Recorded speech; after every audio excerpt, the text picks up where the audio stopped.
We're going to give it a second to make sure this set up correctly.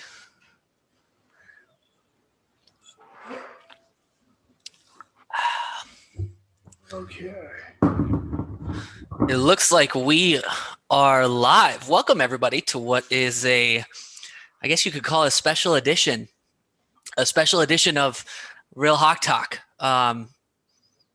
Jeff, before we even started to do this, I was wondering if this specific show even deserved an episode number.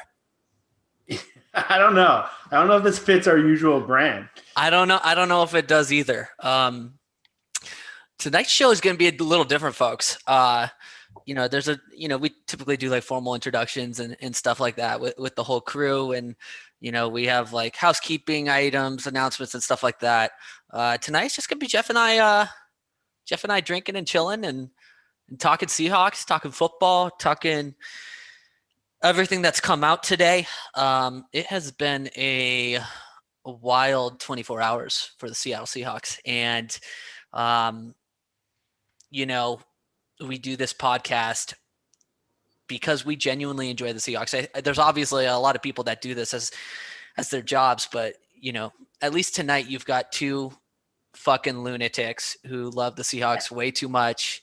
Oh yeah. And we're bored and decided maybe we should have a little bit of a conversation in light of what has happened the past 24 hours. But before we even get started, I am just going to mention one thing. I'm going to break my rule. We do have that show tomorrow night. It's going to be sort of like a formal Super Bowl recap and, entering the Seattle Seahawks off season. And I think what we're actually going to do, correct me if I'm wrong, Jeff, is we're going to end up doing like a show series where we tackle different position groups in different shows. So I think tomorrow night we're going to start with quarterback, which is obviously sensitive to the past 24 hours, and offensive line.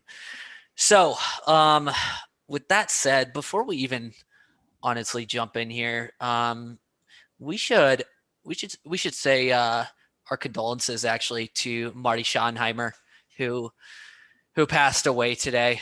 I think he was in his 80s. Obviously an NFL legend, Brian Schottenheimer's son. Brian Schottenheimer is the son of Marty Schottenheimer. So obviously Brian was close to the Seahawks and we grew to love for him and honestly care for him. So, condolences to that entire family. That is just, that's brutal to lose a father. So, Brian, Marty, the whole family, we're thinking about you guys. We know you're great people. Everybody respects you. So our condolences are sent out to you. Jeff, moving on to the chaos, the drama, Jesus. the pain that is the Seattle Seahawks. Where do we even begin on this? And you know what? Let me close the chat so I can make sure. I'm sorry, guys, that this is like a truly authentic conversation with you, Jeff. I do you need want to recap it, or do you want to just get into it? Let's recap it. Like, what's top of mind? Like, what are the biggest things that happened for? Like, there's a lot that came out in the past 24 hours. I feel like so. I assume anybody that tuned in tonight is probably generally aware of what's going on. But Jeff, why don't you give us a quick recap?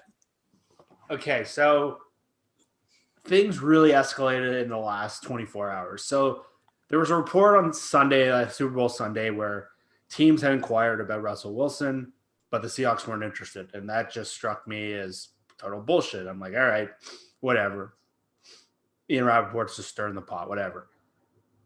Then last night, things got real interesting when Jason Lackenfora, like pretty late at night last night on my time zone, different for you West Coasters, but he tweeted something that, and Jason is tight, not only with the Seahawks, but he's really tight with Russell's inside circle. They've interviewed him. They tweeted out that Russell... Can we jump on that for 1 second? Yeah. Everybody was shitting on JLC last night, and I don't 100% agree with that.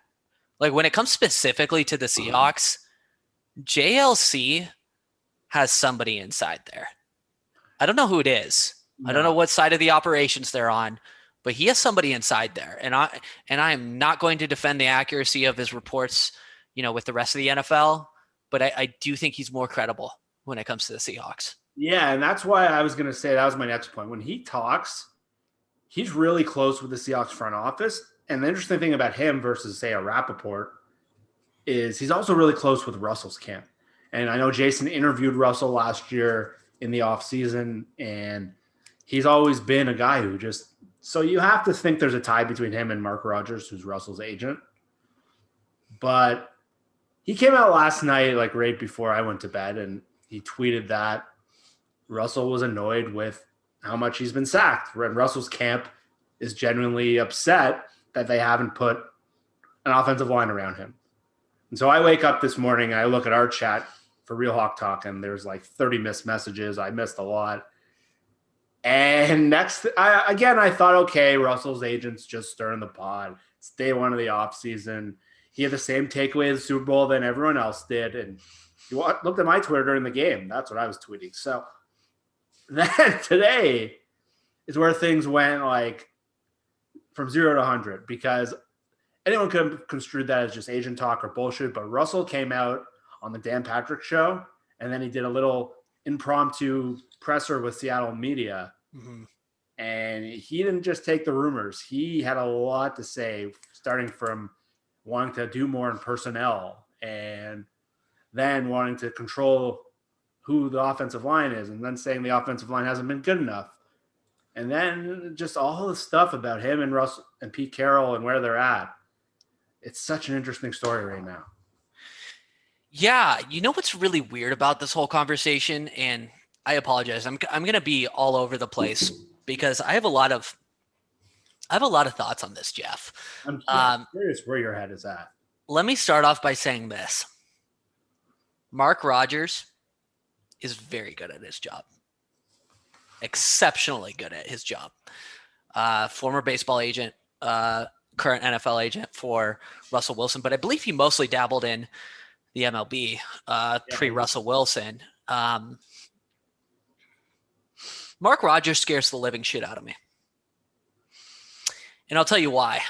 He is such a seasoned, tough-ass negotiator in those extension talks. Let's put away what's happened over the past 24 hours. Yeah. Like Mark Rogers in those past two extension cycles with the Seahawks has absolutely brutalized this football team. Well, it's funny. Like everyone laughs about the baseball agent thing, but like in baseball, players want to get to free agency. Yeah, like that's the agent's goal. And football, it almost never happens with quarterbacks. Yeah. So I think he's come in with that baseball mentality, and it's kind of fucked up John and the guys. Like he's taken them to the cleaners. Mark Rogers has taken John Schneider and Matt Thomas behind the woodshed. Yeah, frankly, he's doing a phenomenal job of what his job is, and that is to represent Russell's interests and maximize his career earnings. That's his solo job. His job is not to be a Seahawks fan. It's not to root for the Seattle Seahawks franchise. It's to make sure Russell is in the best position to succeed and to make as much money as possible, both, benefiting Russell Wilson and, of course, financially himself, because he gets a percentage of every single payout that Russell Wilson does. And so add to that for a second, he doesn't have any other football clients. So if you're a typical NFL agent, you got to really make sure you and, say, John Schneider have a really good working relationship, because you're going to have future clients. If you're Drew Rosenhaus, if you're Mark Rogers, you don't give a fuck. Yeah, no, you shouldn't. But I guess I just wanted to set that context first and just say, like, Mark Rogers is a name that's not being thrown around a lot, but he's paid to be the bad guy, and this is most likely coming from Mark Rogers or somebody else close to Russell. Would you disagree with that? Or?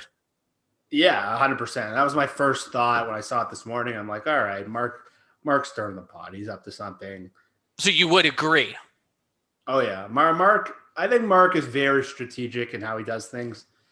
Like a lot of the time you'll hear Colin Cowherd come out and have these ill-timed Russell Wilson rants that, like, he's very pro-Russ. It sounds like he's just relaying Mark's message. And I think Mark has chosen his guys in the media I think it's the guys he knows will kind of come out against the Seahawks. And I think he's been very good at what he's trying to accomplish. You know what's weird about this entire conversation, and I'm not trying to say it's not warranted, but like for the first half of this year, this offensive line was like the best offensive line Russell Wilson has had in his entire tenure with the Seahawks. I know. You know what I mean? Like we remember, like rewind back to week 6 or 7 or whatever it was. What was the narrative or the main point of conversation at that point? You know, besides Russell Wilson lighting it up, it was holy shit. We finally have an offensive line. We finally drafted a good rookie offensive lineman in Damian Lewis, who I think is good, by the way, and is a building block for the future. But obviously, I think one of the underrated storylines of the Seattle Seahawks in their second half of the 2020 season was the decline of pass protection, run blocking, the offensive line as a whole.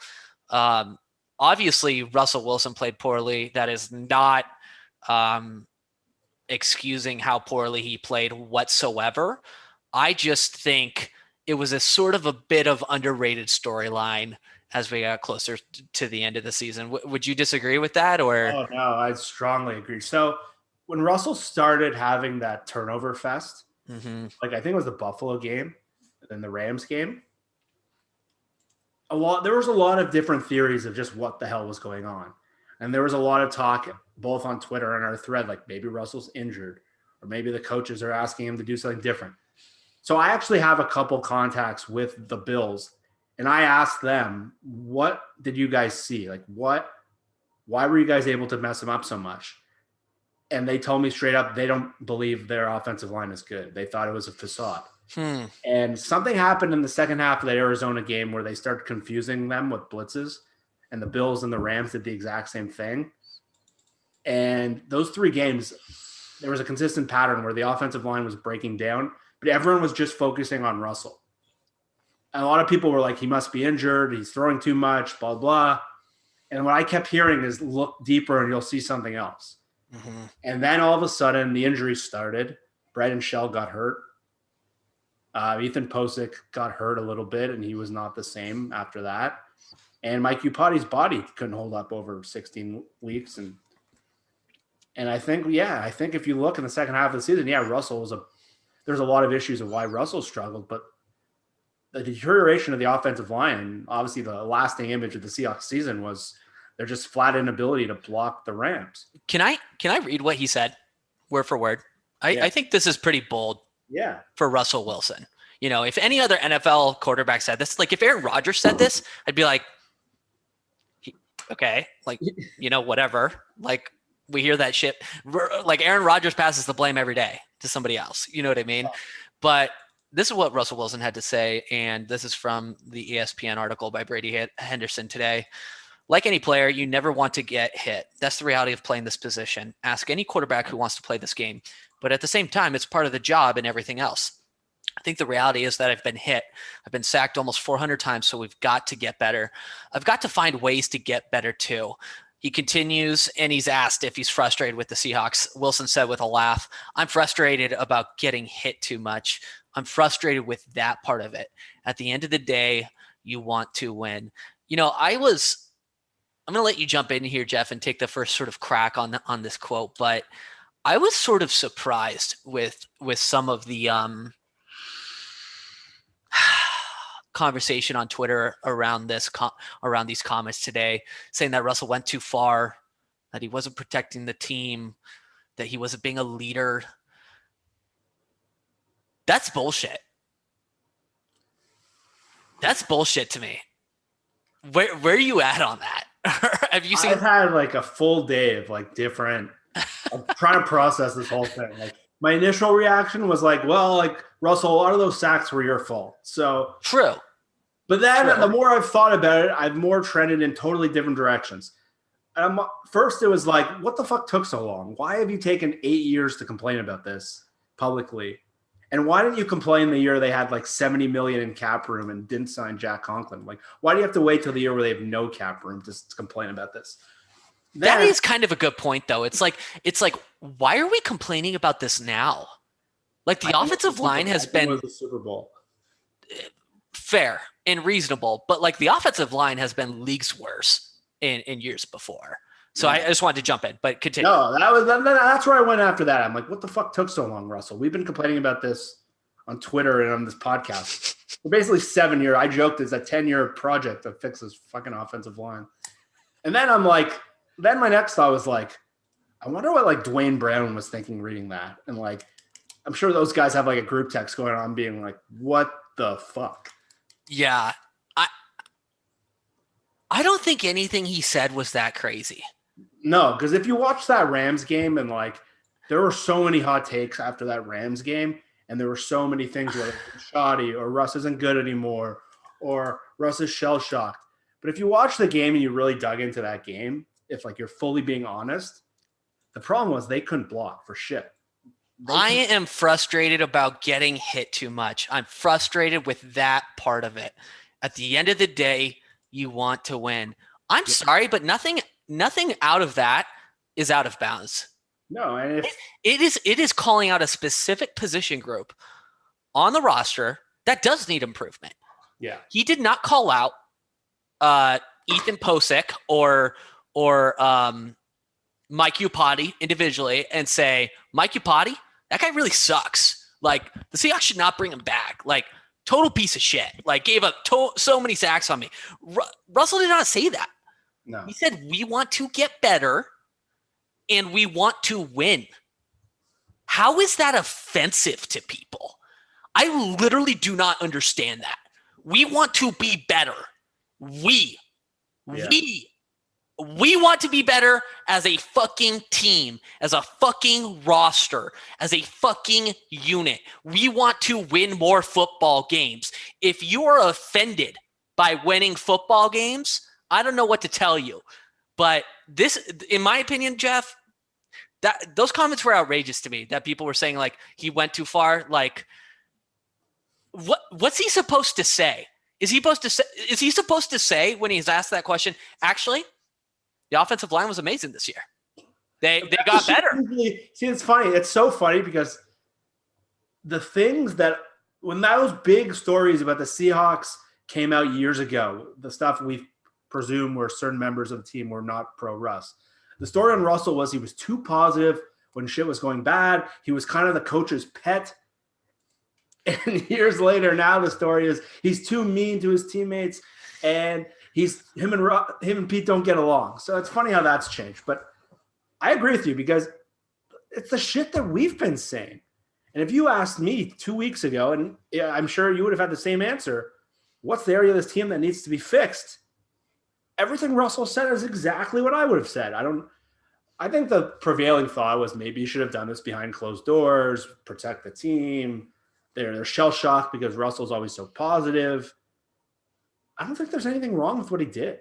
And I think he's right. Like, what did he say? My question to the fans who say he went too far, show me the exact quote where you feel he went too far. What did he say specifically that went too far? Nothing. The way he did it that people didn't like. But like, you're a fucking football player. You're a superstar athlete. Part of your job is dealing with the media. Is he supposed to lie? I don't know what people want. I think like he did it let me put it this way. He did it gracefully. Like the media frenzy on Twitter and everything like that, which of course I played a part in, was, they ran with it, and that's not Russell's fault. Like, Russell's not saying he wants to be traded from Seattle. Like, those are all media speculation. Russell did not say in this Dan Patrick interview, I want to be traded from the Seattle Seahawks. He did not say that. He said, I want us to be better, we to be better on the offensive line. There's nothing wrong with that.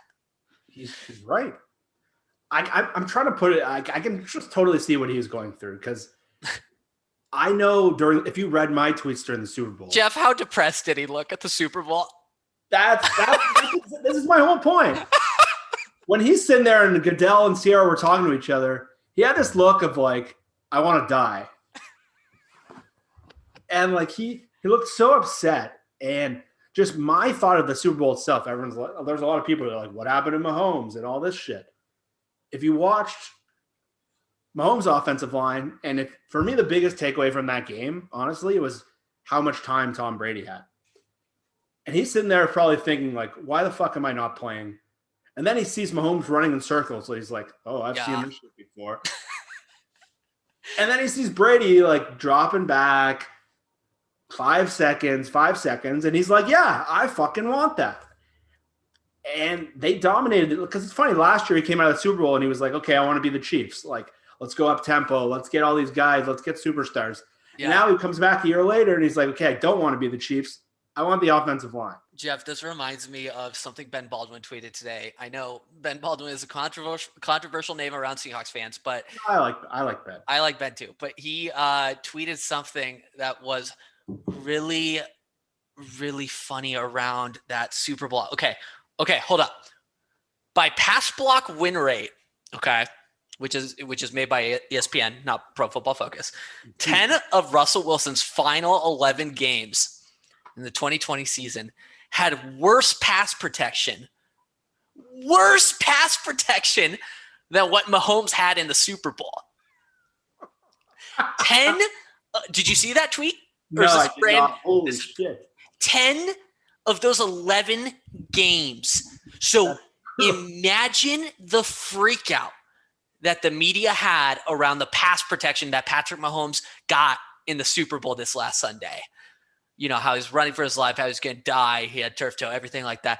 Russell deals with that and worse on a daily, weekly basis. And that's what I mean. He's probably looking at that and being like, holy shit, this is what I'm fucking doing every week. And then he looks across the field and they invested a lot in the center a couple years ago, the Bucs. And that guy is awesome. And Seattle's had a turnstile at center since Max Unger left. And they drafted a right tackle in the first round this year. He allowed 1 sack this year. Seahawks had Cedric Ogbuehi playing right tackle a lot of the second half of the year. And he sees Antonio Brown, the guy he's lobbying for, score a touchdown in the Super Bowl. And he's probably sitting there just being like, you got to be fucking kidding me. This is everything I wanted. And these guys just beat the Chiefs by fucking 30 points. And I think the timing of it is so obvious. Just watching that, seeing his fucking ideal roster. Russell's face was a similar expression I present to my wife when she says we can't get in and out that night. Oh, man. And no, that was not a sexual, dirty analogy. It was referring to the burgers. Which sounds really good right now, by the way. Have you had In-N-Out, Jeff? Oh, yeah. In-N-Out's incredible. Bro, what are you doing? Move to me. Oh, I wish. You just need a fucking winter hat. I'm in fucking sub-zero conditions. You just need that marriage license, right? Or something like that. Don't tell my girlfriend that, but yeah. She's Canadian, I assume. Yeah, she's. Need to reconsider things, Jeff. I complain to her like every week. She's tired of me. Does she watch the show? She has, but she has no idea like what's going on. Like, she could not tell you anything. Like, unless I said like Ciara's husband, like that's the only way. Does she know you're like an international superstar? Yeah, like I've done the show from her, like with her, and like I tried to explain like how I know you was very confusing. Yeah. This fucking freak. When I went to Seattle for the Ravens game last year. Yeah. I stayed at Brian's house, and she's like, "How do you know this guy?" This is like right around we start dating, and I'm like, "Through Twitter." And she's like, "You're gonna get killed." I'm so bummed I couldn't be there. I don't remember why I couldn't. I think I was moving or something. I don't know. Everything that weekend was great. The game was horrible. So that was the Ravens game, you said? Yeah, the Seahawks. Oh. Yeah. So, but we had like 30 people from Seahawks Twitter at a bar before the game with Will, and it was pretty cool. That is cool. I don't know how we got on that tangent. I'm sorry. You're always good for an in and out discussion with me. That's amazing. There were a couple other components I wanted to talk. Oh, this is what I wanted to mention. this discussion of, okay, Russell's complaining that his offensive line isn't good enough somehow turned into, oh shit, Russell needs to take a pay cut to make this happen. And can I just lay into this asinine argument for a second? Well, I'm guessing number one, they didn't read your article today.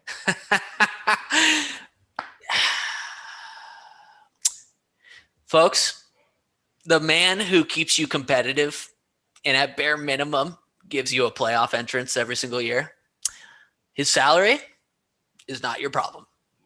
The man keeping you competitive is not your problem. What is your problem is how Seattle's management chooses to allocate, invest, and spend two types of resources: their cap dollars, so their salary cap space, and number two, their draft resources. Seattle has completely, and I do not think this is an over-exaggeration, they have catastrophically failed at protecting Russell Wilson over the past decade. So I'm not talking about just the past year. I'm talking about the past 10 years of Russell Wilson's career. He has dealt with some of the worst offensive lines in the league. Few quarterbacks, if any, would come into the league behind those offensive lines and stay alive, stay durable, stay healthy, stay on the field, let alone be good. Seattle has invested a shit ton of draft capital the past decade into offensive line. Less so in the past 5 years, but they have a strong track record of completely and utterly fucking it up, both in the draft and in free agency. I wanted to hit on this one point, actually, Jeff. Yeah. Everybody's like, oh, the Seahawks don't have cap space this year. They're fucked. Russell Wilson is being paid so much money, blah, blah, blah. First of all of that is not true. Selfish plug, arrogant plug. I'm sorry. Go read my piece on Hawkblogger that I angrily and feverishly wrote today during lunchtime. But do you want to know, Jeff, how the Seahawks spent, and I'm just trying to pull it up, $53 million in cap space from last season? I said this. Russell should have complained last year when they had all that fucking money. The Seahawks had $53 million in cap space last year, okay, entering the offseason. They spent $9 million, on offensive line, okay? Now, one of those moves did hit, so I'm gonna start off with a positive. The Brandon Shell acquisition ended up being maybe one of the best value return on investment deals on this roster. So kudos to the Seahawks for that acquisition. They spent nearly $10 million on Jaron Reed, $7 million on Greg Olsen, $6 million on Bruce Irvin, $3.5 million on BJ Finney, who's not on the roster anymore. Brandon Shell, $3.5 million. Quinton Dunbar, $3.4 million, who's not on the roster. Jacob Hollister, $3.3 million, who's not on the roster. Benson Mayoa, $3 million, who's not on the roster. Carlos Hyde, $3 million, who's not on the roster. Mike Upati, $2.5 million, who's not on the roster. Cedric Obehi, $2.2 million, who's not on the roster. Brandon Jackson, $2.1 million, who's not on the roster. David Moore, $2.1 million, who's not on the roster. And Geno Smith, $1 million, who's not on the roster. I think you just got to the exact issue with the Seahawks. The Seahawks do not have a cap space issue. No. They have a personnel management. I don't know what the right word is. Talent identification, talent scouting, whatever it is. When it comes to offensive line, 90 probably more percent of their decisions have failed catastrophically. Do you know what move I was reminded of the other day, Jeff, that really broke my heart? Oh, no. You're going to take another swig of whatever you're drinking in a second. I got some whiskey. Do you remember the Jari Evans situation? Do you remember that? I think that was the low point of the Tom Cable Seahawks. What was that 2016? Was that 2016? Yeah, it was 2016. So, quick recap on that because I think it's funny. Seahawks brought in Jari Evans. I think it was the last year of Tom Cable and Darrell Bevel, I think. I think it was one of their last couple of years before, Pete did the whole rebuild and stuff like that. But Jahri Evans got brought into camp out of retirement, I think, or had been like out of the league for a year, or maybe had gotten injured and was, his deal with the Saints, basically. Longtime guard for the Saints, all pro with them, total stud, interior offensive lineman. Came in onto Tom Cable's offensive line, and Tom Cable was like, this guy sucks, like third string, training camp body. Like, immediately downgraded to the third string. He was cut. So he was cut, removed in camp. He signed with the Saints like a week later. So he returned to the Saints and had an absolutely insane year with them. It was like a top 5 guard, like in the NFL that year. That's not a joke. That's not overstating it. Like, he was a top 5 guard. He was so good. He was old, but he was really good for that year. It's just, I think that goes to show, like, this team, like, they could open up a ton of cap space and they might make the right, purchase in free agency. I feel like it'd be kind of hard to fuck it up. But at the end of the day, Jeff, I don't trust them to make the right decision. And that sucks. It's reasonable because they have gotten better in the last couple of years since Tom Cable's been out of the building, and their drafting has been a little clearer. But now that they're kind of switching schemes offensively and we don't know what kind of offensive lineman they're going to look for anymore, it's hard to – and it's just there's so many things. Like that Jahri Evans thing was so stupid that any idiot off the street could have been like, all right, just play the guy. He's he has like an all-pro track record. And they're like, no, he's third string. He sucks. And they played like how many losers on that offensive line who are just like out of the league now, and or just how many guys like as soon as they left Seattle became good. Like Mark Lewinsky still starting on one of the best lines in the NFL. And Jeff, this team's going to be the fucking death of me. It's just there's so many stupid things. Like John continually saves himself with these trades where he got like Quandre Diggs to bury out situations, and he got Dwayne Brown, and he got Dunlap last year after one of the dumbest off seasons I've ever seen. It's just like you mentioned them $45 million last year, and like Brandon Shell did have a good year, but $53 million, but yes. Yeah, even worse. And like Jack Conklin was an all-pro right tackle this year. He signed for a reasonable contract. If you take away, say, Greg Olsen or Bruce Irvin, you put an extra $7 million towards right tackle. These are the things that I just don't understand what they're doing. It's like, I feel like this is the mentality they've had the past decade. They know Russell's mobile. Yeah. They know he's super durable. Like that's one of his best traits is he's extremely durable, especially considering the amount of hits. Not, we saw 400 something sacks in his career. That's not how many hits he's had in his career. His hits, I don't want to know the number to that.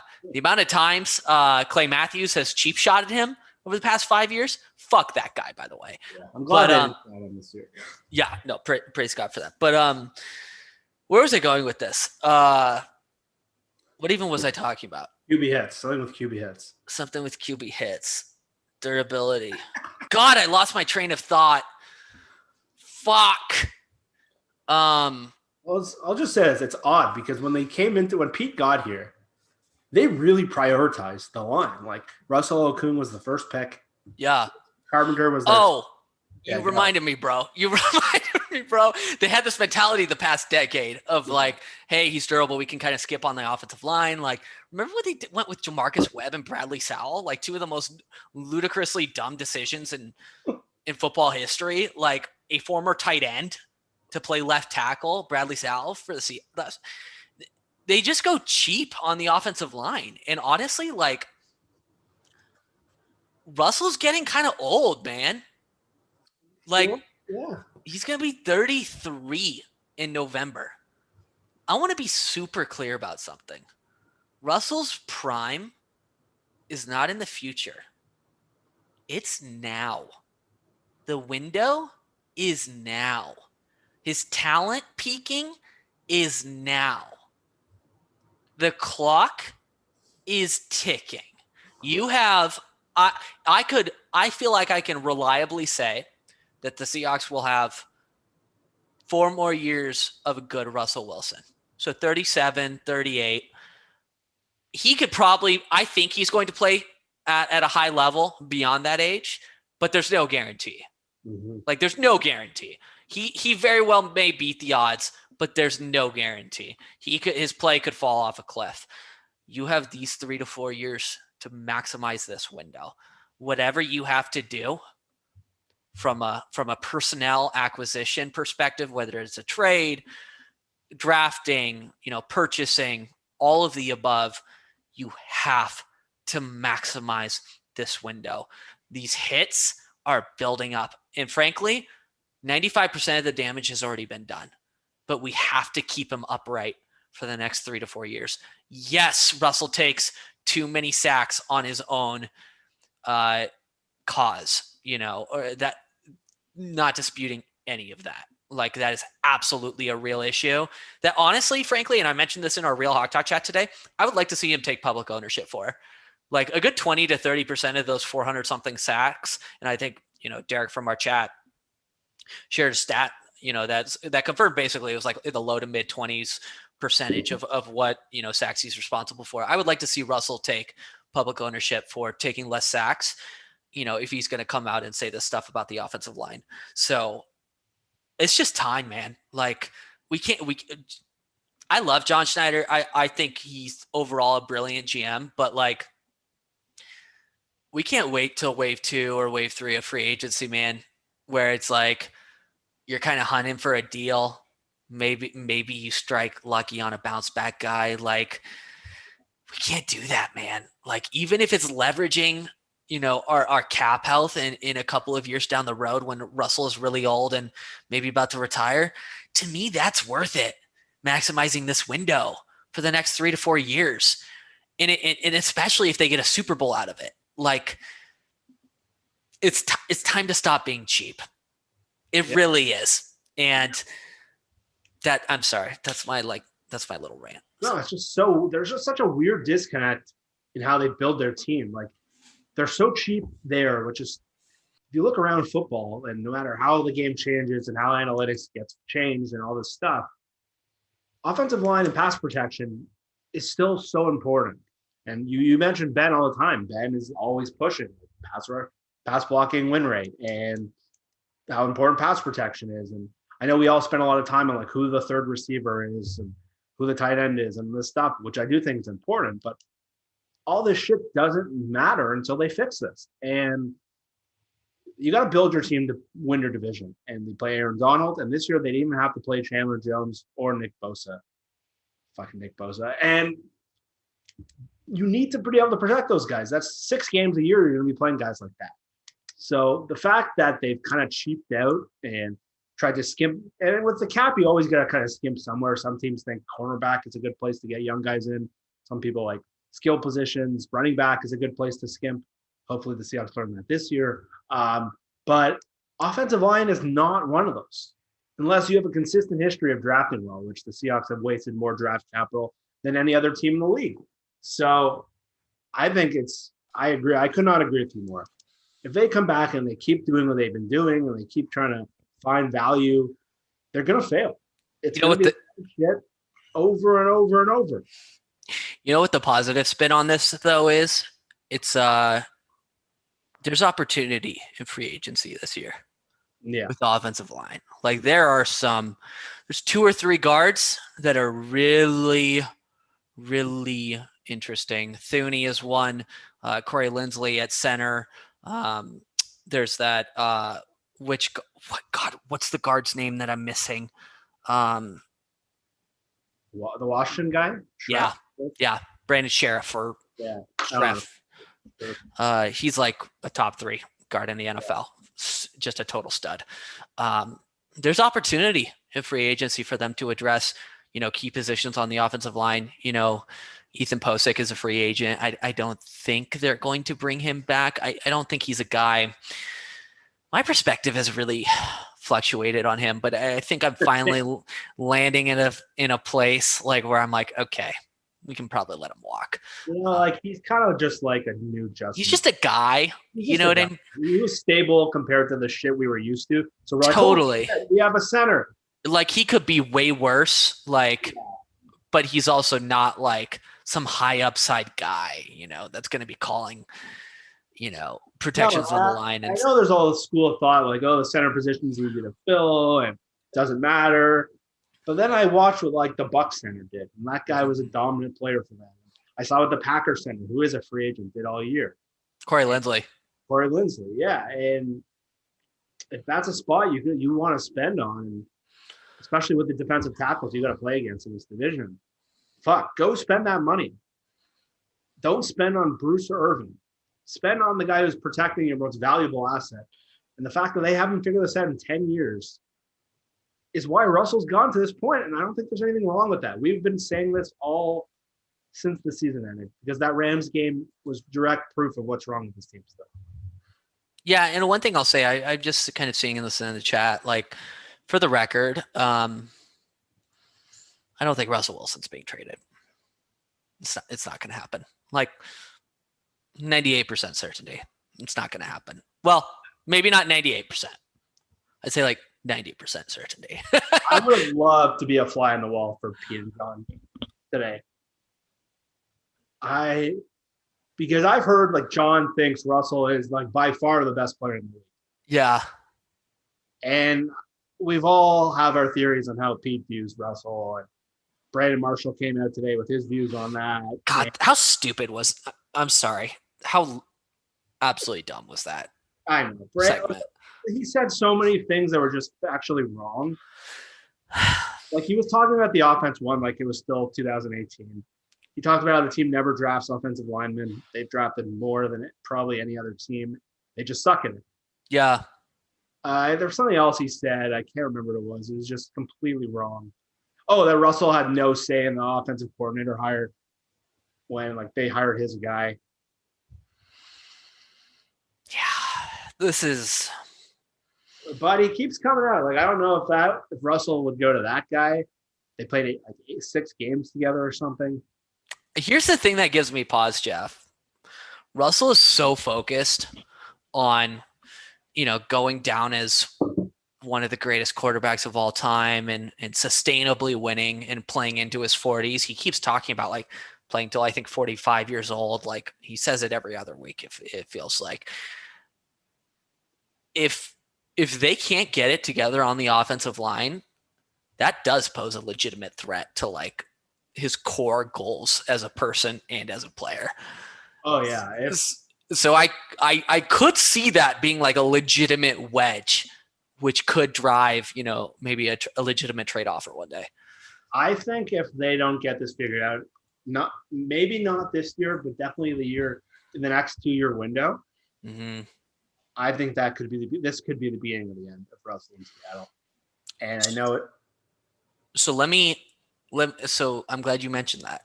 Yeah. Let me ask you this question. And it's a yes or a no answer. Okay. Is this the beginning of a breakup between the Seattle Seahawks and Russell Wilson? And I'm not defining when that breakup is happening. I'm just saying or asking, is this the beginning of a breakup?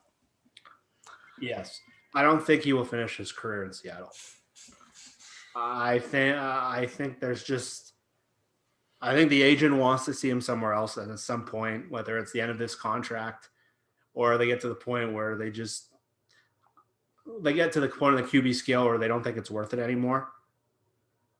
I do think unless they magically fix this offensive line, win a couple Super Bowls, get this thing back in order, I don't think it's going to come anytime soon. So everyone don't think we're being over the top. But I think at some point, probably the end of this contract he's on, once you're going to have to pay him again on the top of the scale. Mm-hmm. I don't know if that's what they're going to want to do. You just reminded me of one other fun component of this whole nightmare. And that's what I'm calling it, nightmare.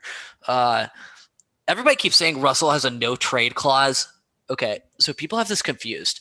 Yeah. What a no trade clause means is that the player can't be traded without, and this is the key, without his consent. Yeah, no trade clause actually gives the player more control. Exactly. So a player can absolutely be traded with a no trade clause. The player just has to consent. So it gives the player more control in terms of A, is he traded or not? And B, who does he get traded to? Because if you say you're going to trade me to the Jags, you could just say, no, I don't want to go to there. So that confuses a lot of people. And I get why it confuses a lot of people. But yeah, because I'm sure there was a part of a bunch of us that's just like, okay, Russell, you don't like it here. Now we're going to trade you to Houston. Yeah, you like it there, but they can't do that. I just, man, this rubs me the wrong way. I'm just seeing some comments in the chat, and it's like sick of Russ and his me I think attitude, honestly, man. it's Like, shell shock. Russ comes off as this politician, always says the right thing. He's Derek Jeter. He's Barack Obama. Like, he always has the perfect thing to say. And this was just so abnormal for Russell. And I think it's shell shock. I think they're not used to seeing this, and they have an image of him, and they think this is just totally out of line for him. And I think it's development. I think it's good. Like, when we were all pissed at Pete a lot more last year, and a lot of us said the only way this changes, because they don't have a typical owner structure. We don't even know who Pete's reporting to. The only way this changes is if Russell starts getting public about this stuff. And last year he asked for superstars, and hopefully that might have led to the Jamal Adams trade. And there's still questions about whether that was smart. But I just, like, what I don't understand is, like, why is Russell Wilson enforcing accountability to his peers, his colleagues, his teammates? Why is that a bad thing? Like, I don't know. Why is demanding and expecting the best out of your colleagues like a bad thing? Like, to me, those are the traits of a leader. He could have gone too far easily and had said something like, like I said earlier, like, called out a specific player and said, like, he in this game, got me sacked or injured or whatever. But, like, he didn't do that. He just said, we need to be better. He didn't even say they need to be better. He said, we need to be better. Yeah. And it's funny. I don't know if you ever listen to the Pat McAfee show. I do, actually. He is a great media personality, by the way. He is. So one thing he said a couple months ago or weeks ago, I'm drinking. I don't remember my timeline, but he said he was on the Colts. He said the one thing that Andrew Luck that he didn't have in him, he said he was too nice. And he said that Luck never complained, and, like, the previous Colts regime, like, they botched. Like, we think Schneider and them are fucked. If you look at, like, Ryan Grigson's track record, it is one of the worst things of wasting, like, a franchise quarterback. And he said Luck never complained to the front office, never stood up. And now looking at this team and seeing what, like, they've done in this new regime, he looks back and he says, yeah, like, Luck should have come out and complained more, but that just wasn't in him. So it's funny to hear that, and then all of a sudden have Seahawks fans being like, why is Russell complaining? Like, why is he acting like Aaron Rodgers? Blah, blah, blah. Like, do we really want to look back in 10 years and be like, well, like, Russell should have complained more? Like, are we happy to accept this, like, first round exit every year, the second round exit? Like, this is the thing we're pissed about. The team is plateaued. Like, I don't see why we don't want him to complain. This is what we need to take them over the hump.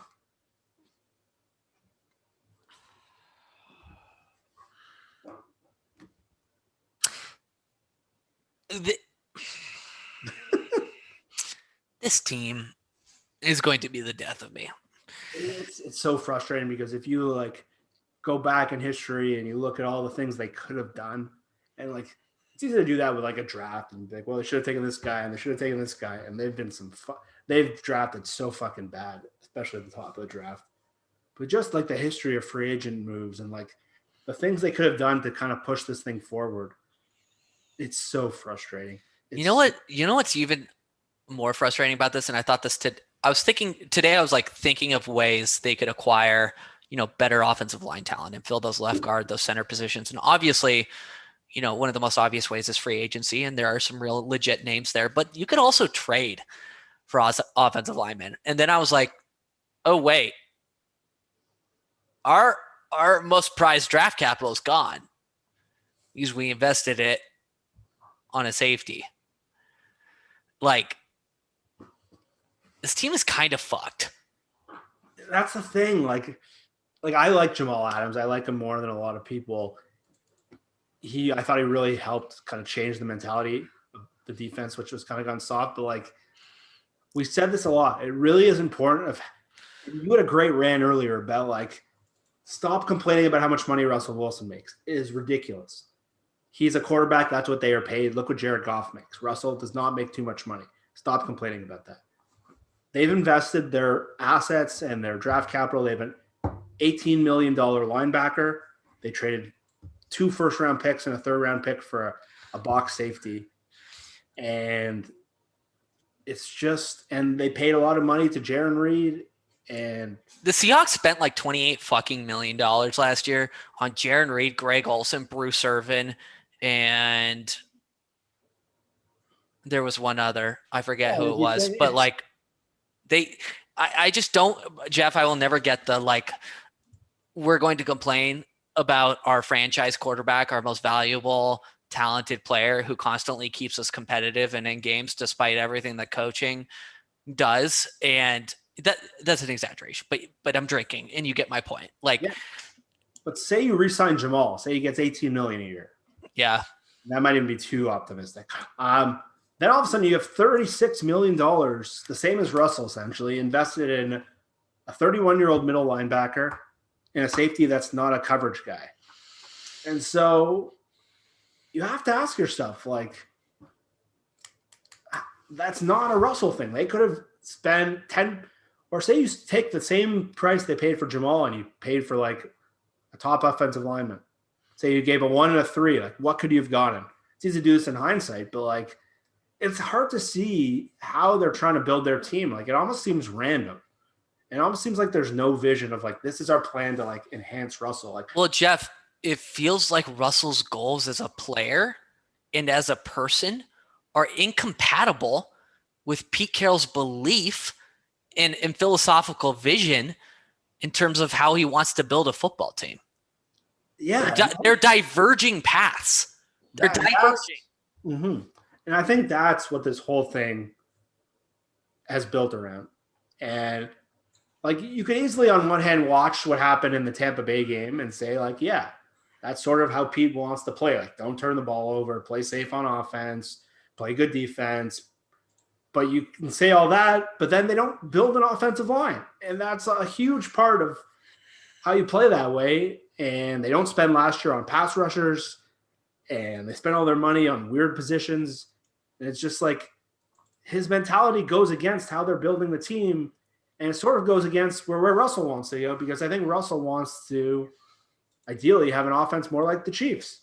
Yeah. And that goes against what Pete wants to do. So I think when there's a lot of questions about Russell's future in Seattle, him and Pete are just an odd mix. They go against each other in a lot of ways. Their philosophies and their mentality of how they want to play does not, like personality-wise, Pete and Russell are very similar. And I think totally they match. So they're super positive people. They lead the same way. But in terms of football philosophy, it does not mesh. And the whole don't turn the ball over, play it safe, I don't know if that's Russell anymore. I think that was Russell at the beginning of his career.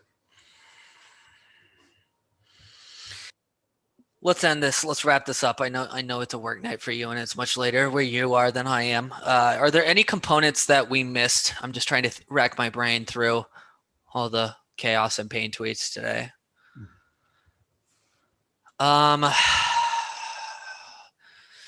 We'll have our show tomorrow night in case we forgot anything. And I know we're going to probably cover this with the rest of the group, the rest of the squad in deeper review tomorrow night. But I'm bummed out about this, man. Like this is not enjoyable. Yeah, I'm kind of fired up about it. I'm kind of the opposite. I'm kind of excited. Like, I think they needed a kick in the ass. I agree they needed a kick in the ass, but let me know if you disagree with me. Yeah. I struggle to have hope that John Schneider's going to effectively resolve this situation and build. That's reasonable because that's where my not excitement is my lack of hope. Yeah, if they don't land DK Metcalf in the draft, like this would have been one of the worst stretches of drafting.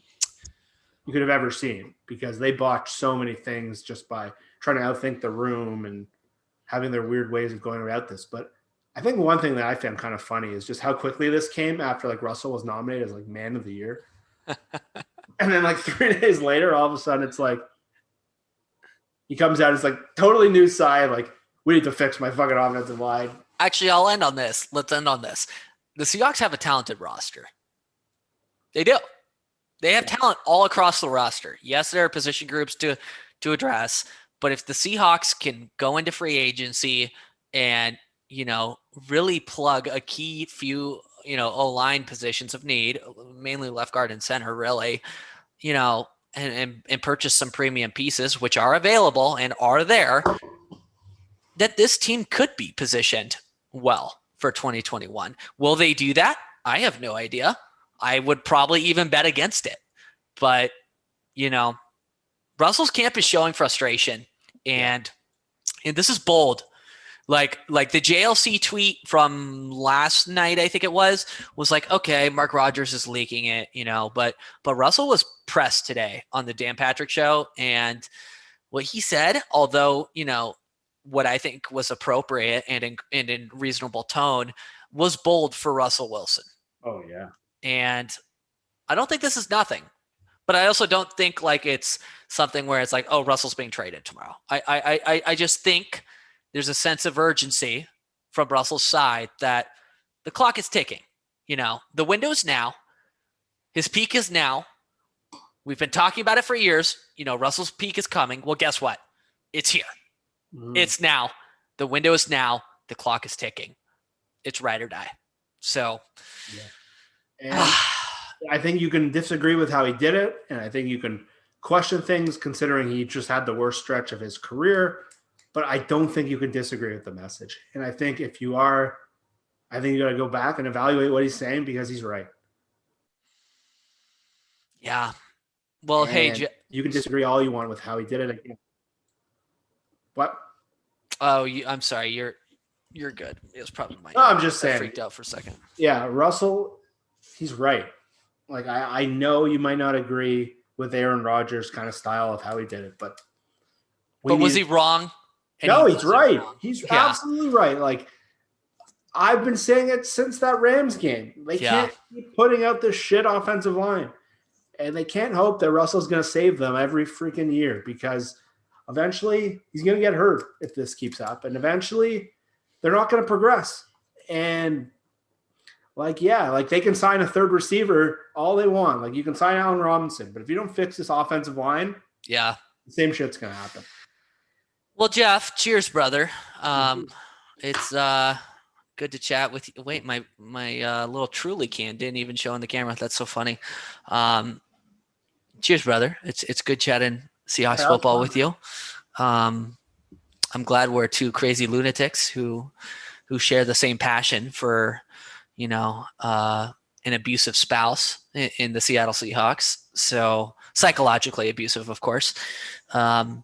But yeah, but hopefully the Seahawks can figure it out. We'll have more on the show tomorrow night. But thanks everybody for tuning in. We have Brian and Dayna coming on tomorrow, so you'll probably hear a very different perspective. That's a very interesting way of putting it. A very different perspective. Yeah, me and Evan are very aligned in how we think a lot of the time. Those two always have. Yeah, we have Nathan and Derek on one side. They balance us out, and that's a good thing. They're more positive leaning, and I'm very curious how they took everything. They both hate Russell Wilson. I'm just kidding. That's not true. Dayna thinks I hate Russell Wilson, so it's funny. We'll see how that goes tomorrow. Well, hey everybody, thanks for tuning in. Real Hawk Talk on Twitter. Make sure to subscribe and toggle that little bell icon. That way you will be alerted for Pain and Chaos podcast ramblings with Jeff and Evan when we randomly decide to do this. And actually, before we go, this reminded me of one last thing. This guy messaged us, big fan of the show. Okay. Pulling up his name, Graham K. It's your birthday, buddy. February 27th. I heard you are a huge Seahawks fan. and you love the Real Hawk Talk Show. I know you're from the UK. You listen to every single one of our podcasts. February 27th is your birthday. Happy birthday, man. Thank you for tuning in. Thank you for being a loyal listener. And I'll just say, you and I share the same birthday, February 27th. That's crazy. You're probably a little bit older than me, but you're probably much wiser than me. So thanks again, Graham K. Super appreciate you being a loyal listener to the show. With that said, everybody, thanks for tuning in. We will see you guys tomorrow night. That is episode 142.